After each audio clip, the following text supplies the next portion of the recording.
Does testosterone replacement therapy increase the risk of clots? No, it doesn't. Earlier this year, the FDA came out and said, we're going to remove the whole testosterone causes clot thing. What we tend to find is that testosterone replacement therapy has a wildly strong effect on improving and even preventing cardiovascular diseases, events from even occurring at all. Does testosterone replacement therapy increase the risk of clots? I'm going to make this pretty short. No, it doesn't. Okay. Now, I'm going to add some nuance in here because that's what I'm good at. I'm really good at helping you understand what I mean by that and what should we be taking away from that.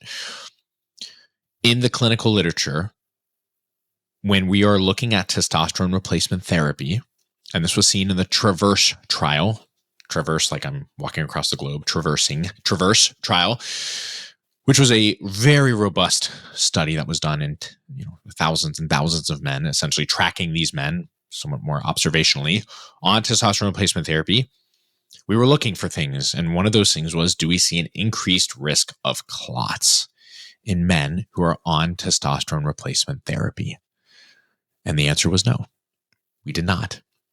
So earlier this year, in fact, the FDA, which for the longest time had a black box warning, it still does, on testosterone replacement therapy, or testosterone cypionate, for example. If you get that from a retail pharmacy or whatever, there's a black box warning technically on the box, which is suggesting and saying that there is a risk for clots with testosterone cypionate or testosterone replacement therapy. Watch out, beware. Right? And we would have to tell our patients about that, even though the studies, by the way, the Traverse trials and stuff, that was done a while ago now, but it's just now coming to light.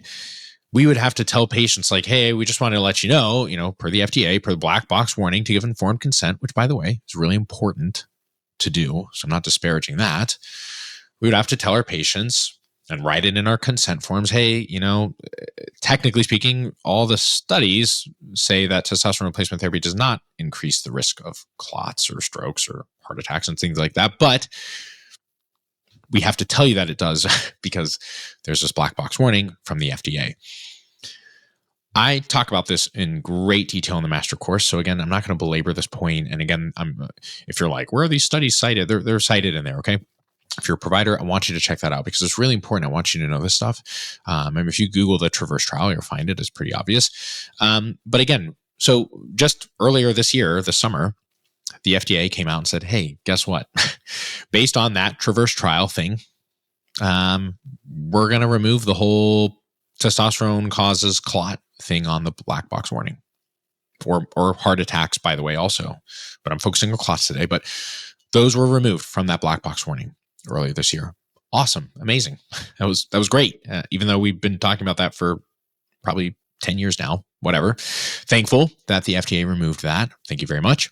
And so now we don't have to worry about that. But again, it's still, for some reason, out there in the world as a concern. And most of your patients, if they talk to, again, a primary care provider, a cardiologist, blah, blah, blah, blah, blah, they're all going to spout the same nonsense that has been spouted for decades now, which is that testosterone replacement therapy increases your risk of clots. It does not increase your risk of clots. Now, I want to be clear. Say a patient, this is a really common thing I hear. A patient comes to you, or a provider comes to me and says, hey, I got a patient who's I got a patient who wants to be on testosterone replacement therapy. I say, amazing. He's a guy. Okay, great. 45 years old. Amazing. But he has factor V. Uh-oh. Factor V, like the clotting disorder, which is a genetic disorder. Is that a problem? Very good question. Well, in the past, we kind of had to say, yeah. I mean, even though the studies say no, because of this black box warning, we kind of have to say, yeah. It was a very confusing thing. It was kind of a gray area. But I mean, literally, definitively now, we can say no. It doesn't increase a person with factor V. It doesn't increase their risk of clots. Are they at higher risk of throwing a clot than a person who does not have factor V? Yes, of course they are. We have to make that point very clear. right? It's not saying that testosterone replacement therapy decreases your risk of clots. It just doesn't increase it. But if you have factor V, you're already at an increased risk anyways. It won't increase it any further, right? So if you're factor V and maybe, you're heterozygous or whatever for factor V, okay, well, you don't have that much of a risk really. If you're homozygous, okay, yeah, you're definitely at a higher risk than the average Joe in the population. But if I add testosterone replacement therapy on top of that, it doesn't double your risk, right? It doesn't increase it. It's the same risk. It's just your risk is higher than an average person without factor V. Does that make sense? I hope that's really clear. Now, the studies, especially these huge sweeping studies, right? We're talking thousands and thousands of men all over the place taking testosterone replacement therapy. These studies did not rule out people largely with factor V. I mean, that was not like a requirement. Like these guys didn't. Most people with factor V don't know they have factor V. I don't know if you know that. I mean, most of the people walking around the world today don't know they have factor V. Many of them will never throw a clot their entire lives, right? And of course, there's heterozygous and homozygous, and they have different risks, blah, blah, blah. But, again, if you smoke, if you drink, if you play stupid games, you'll win stupid prizes. Of course, those people are also at higher risk because they're doing things in their lifestyle that they probably shouldn't be doing, especially because they have factor V. So nonetheless, these studies were not like, let's test every single, of these thousands and tens of thousands of patients. Let's test all of them for every single clotting disorder known to man, right? Because there's more than factor V, there's protein S and blah, blah, blah. They didn't do that. The odds are very high that of those tens of thousands of men across all these different studies over all these decades, essentially, the likelihood was that many of them had factor V, and they just didn't know. And again, we never saw an increased risk of clots. We saw the same amount of risk, right? But not an increased risk.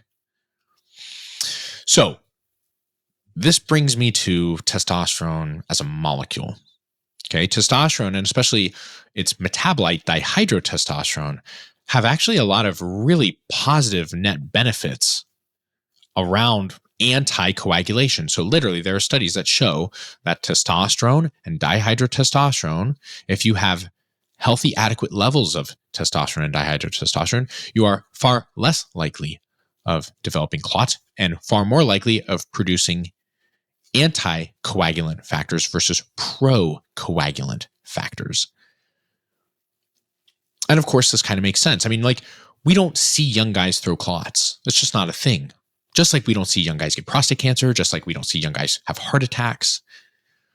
Now we see men above the age of 45, 50, especially, and especially even more so into their 60s, the lower your testosterone gets, the older you get, ironically, the way more likelihood of you having a heart attack, throwing a clot, having a stroke, blah, blah, blah, blah, the way there's an exponential increase from when you're in your 20s and 30s. Exponential. And yet, again, most guys in their 20s and 30s have their highest amount of testosterone they'll ever produce in their entire life. So it begs the question, okay, well then does testosterone really cause clots or testosterone replacement therapy? No, it doesn't. It doesn't. We know that testosterone and dihydrotestosterone actually helps the velocity of blood flow. It aids in the velocity of the movement of blood through the vessels.